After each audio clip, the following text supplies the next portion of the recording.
सही सब इसके साथ साथ रिकॉर्ड्स पे नजर अगर मेरे ख्याल 100 विकेट्स जो हैं वो उनकी पीएसएल में ओवरऑल या टी20 पूरे उनके करियर में 100 विकेट्स कंप्लीट हुई। जी हमदा, सबसे पहले तो मैं स्टैट से बात करने से पहले मैं एक तस्हीह करना चाहता हूँ। कल एक गलती हमारे से हुई थी। बीइंग अ स्टैटिस्टिशियन मैं एक्सेप्ट करता हूँ कि ये गलती थी जिसको मानना चाहिए। उस्मान खान जो है वो पहले बैटर हैं जिन्होंने एक एडिशन के अंदर 2 सेंचुरियाँ स्कोर की हैं। कामरान अकमल ने 2 मुख्तलिफ एडिशन के अंदर सेंचुरियाँ स्कोर की थी। उसके साथ ही उस्मान खान जो है वो 1000 रन भी उनके मुकम्मल हो गए हैं कल टी20 में। शाहीन शाह अफरीदी के ऊपर अगर बात करें तो बहुत दिलचस्प एक स्टैट जो है वो नज़र से आज गुजरा कि शाहीन शाह अफरीदी ने PSL 2024 में जो फेज़ है 16 से 20 का जो ओवर्स का जो फेज़ है उसमें इस PSL में उन्होंने 13 ओवर करवाए जिसमें उन्होंने 148 रन कंसीड किए। तो ये ऑलमोस्ट 11.3 का जो है वो इकोनॉमी रेट है इनका लास्ट ओवर का इस PSL का।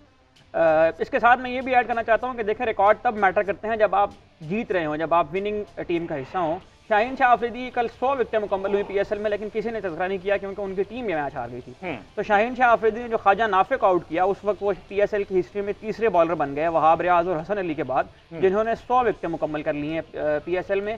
शाहीन शाह के अगर इस PSL के हम बात करें तो लाहौर कलंदर्स की जानिब से गो के वो टॉप विकेट टेकर हैं, लेकिन इसी PSL में उन्होंने लाहौर कलंदर्स की जानिब से सबसे ज़्यादा छक्के भी कंसीड किए हैं। अच्छा, वो कितने? तो शाहीन शाह अफरीदी ने 16 छक्के कंसीड किए हैं इस PSL में। और अगर हम ये देखें कि जिस अनप्रेडिक्टेबिलिटी की जो यहाँ बात हो रही है शाहीन शाह अफरीदी की, हमारे लिए इस वक्त लम्हा फिक्र ये है कि 10 मैचेस मुकम्मल हो चुके हैं लाहौर कलंदर्स के।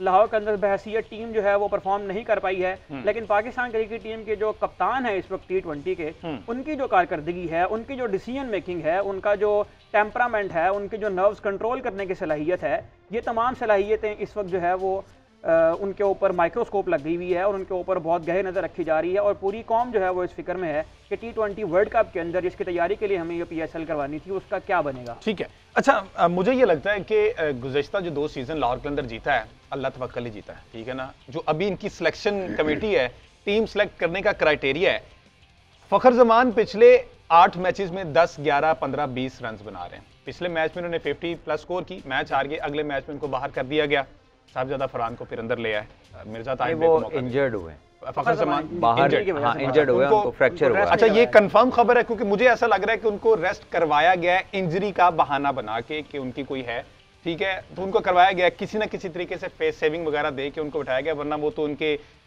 लीथल कॉम्बिनेशन का हिस्सा है।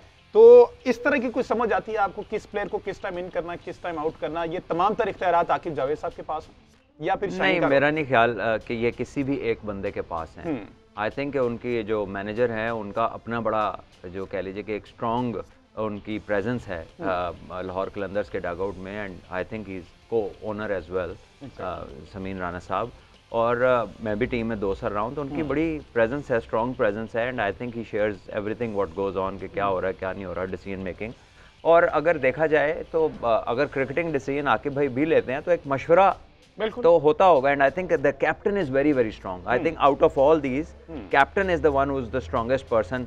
और शाहीन का सुनने में भी यही मिलता है कि वो डिसीजन मेकिंग में बड़ा पेश होते हैं, and he gets what he wants. So I think कि मैं ये नहीं कहूँगा कि उनका 2 दफ़ा फ्लूक लगा है। I think they played good cricket and the reason was उनकी टीम बैलेंस थी, और राशिद खान के होने से जितना मैसिव बैलेंस उस टीम में आता है वो अनबिलीवेबल है। और अगर फ़खर जमान की भी पिछले सीजन की परफॉर्मेंसेज देखें तो वो इस सीज़न के मुकाबले में बहुत तगड़ी थी, और एक तो उन्हें ऊपर से स्टार्ट मिलता था, फिर ये स्टेबल थे। इन्होंने अब्दुल्ला शफीक को इतना इन आउट नहीं किया था। अब देखिए कल भी उन्होंने अच्छी इनिंग खेली। एक तो आप उन्हें उनके नंबर पे नहीं खिला रहे और आप उनसे वो काम करा रहे जो उन्होंने जिंदगी में नहीं किया, और पता नहीं क्यों करा रहे, क्योंकि मिडिल ऑर्डर में इस सीजन में जो 5 मैच खेले उन्होंने 135 के स्ट्राइक रेट से 158 रन स्कोर किए, which is not a bad performance. आपने बाहर बिठाया और आपने उसको बाहर बिठाया है, और फिर आपका जो अब वो 50 कर ली है, और कल उन्होंने 50 करके शायद जेस्चर भी किया लगा। बिल्कुल, तो आप 50 नहीं या 150 भी कर लें, आप बैट्समैन नहीं बनते, नहीं, ठीक है ना। तो इस सिकंदर रजा को या ब्रैथवेट को आपको अपने से नीचे भेजना जो है